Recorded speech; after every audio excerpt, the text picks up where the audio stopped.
వృద్ధ రైతుపై పోలీసులు జులుం ప్రదర్శించిన ఘటన నిర్మల్ జిల్లా ఖానాపూర్ మండలంలో జరిగింది. పాత ఎల్లాపూర్లో భూభారతి చట్టం రెవెన్యూ సదస్సు నిర్వహించారు. అయితే తన సమస్యలు చెప్పుకునేందుకు వచ్చిన వృద్ధ రైతును ఎంఆర్ఓ ఛాంబర్ నుంచి ఏఎస్ఐ బయటకు గెంటేశారు. దీంతో ఏఎస్ఐ ఓవరాక్షన్పై విమర్శలు వెల్లువెత్తుతున్నాయి.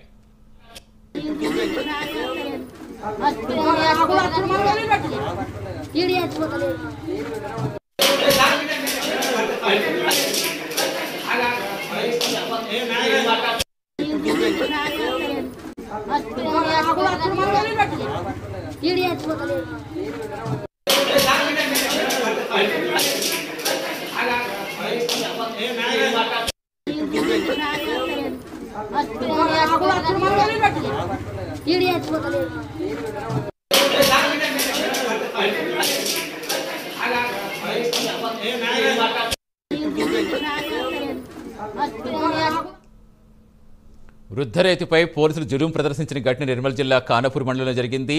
పాత ఎల్లాపూర్లో భూభారతి చట్టం రెవెన్యూ సదస్సు నిర్వహించారు. తన సమస్య చెప్పుకునేందుకు వచ్చిన వృద్ధ రైతును ఎంఆర్ఓ ఛాంబర్ నుంచి ఏఎస్ఐ బయటకు గెంటేస్తాడు. పూర్తి సమాచారం ఇచ్చేందుకు మా కరెస్పాండెంట్ చంద్రశేఖర్ జరుగుతున్నారు.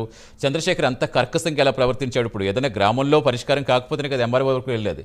సో అంత వయసులకు పెట్టిన విలువ ఇవ్వాలి, ఆ వయసును కూడా చూడకుండా అంత కర్కశంగా ఎలా బిహేవ్ చేస్తాడు? అసలు ఏం చెప్తున్నారు?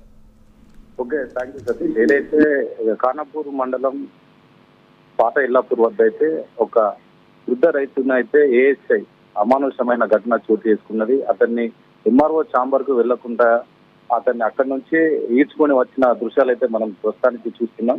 ఇంత కర్కశంగా ఒక ఏఎస్ఐ ఇలా ప్రవర్తించడం కరెక్ట్ కాదని ఇటు అక్కడ ఉన్న పెద్దలు కూడా వాపోతున్నారు. ఏది ఏమైనా కూడా అతనికి సంబంధించిన భూభారతి చట్టంలో అతనికి సంబంధించిన ఆర్జీ పెట్టుకుందామని వచ్చిన ఆ వృద్ధుని అయితే ఏఎస్ఐ అలా ఈడ్చుకెళ్లడం కరెక్ట్ కాదు అని అక్కడ ఉన్న ప్రజలు కూడా అంటున్నారు.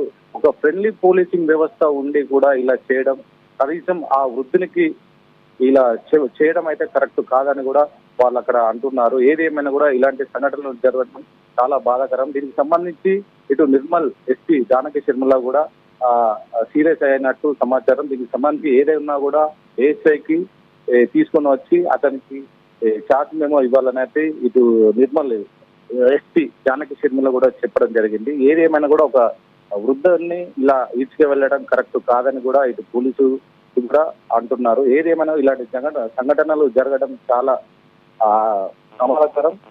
ఒకవేళ అలాంటి జరిగినప్పుడు వెంటనే ఇటు పోలీసు వ్యవస్థ కానీ ముందు చర్యలు తీసుకోవాలని అయితే అక్కడ ఉన్న ప్రజలు అయితే కోరుతున్నారు. Satish, right, thank you Chandrasekhar.